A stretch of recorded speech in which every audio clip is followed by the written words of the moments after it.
MTV news Kannada ವಾಹಿನಿಗೆ ಸ್ವಾಗತ.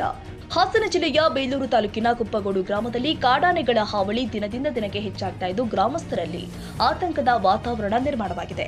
ಗ್ರಾಮಕ್ಕೆ ನುಗ್ಗಿದ್ದ ಪೆನ್ಸಿಲ್ ಕೋರೆ ಎಂದು ಕರೆಯಲ್ಪಡುವ ದೈತ್ಯ ಒಂಟಿ ಸಲಗ ಸ್ಥಳೀಯ ನಿವಾಸಿ ಕೃಷ್ಣಪ್ಪ ಅವರಿಗೆ ಸೇರಿದ ಮನೆಯ ಮುಂದೆ ನಿಲ್ಲಿಸಿದ ಆಟೋ ಮೇಲೆ ದಾಳಿ ನಡೆಸಿ ಅದನ್ನ ಜಖಂಗೊಳಿಸಿದೆ.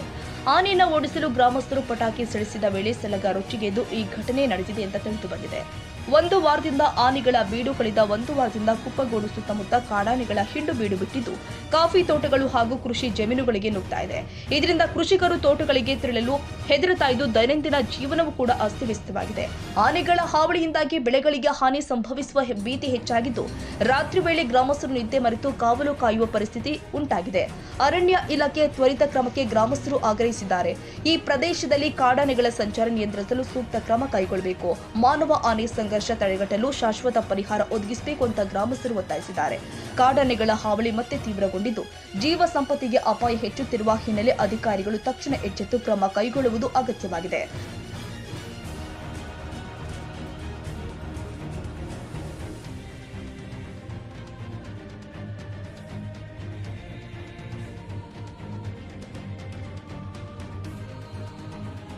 ತಾಜಾ ಸುದ್ದಿಗಾಗಿ ಎಂಟಿವಿ ನ್ಯೂಸ್ 24x7ಗೆ ಸಬ್ಸ್ಕ್ರೈಬ್ ಮಾಡಿ ಮತ್ತು ಬೆಲ್ ಐಕಾನ್ ಅನ್ನು ಒತ್ತಿ. ತಪ್ಪದೇ ಲಿಂಕ್ ಶೇರ್ ಮಾಡಿ.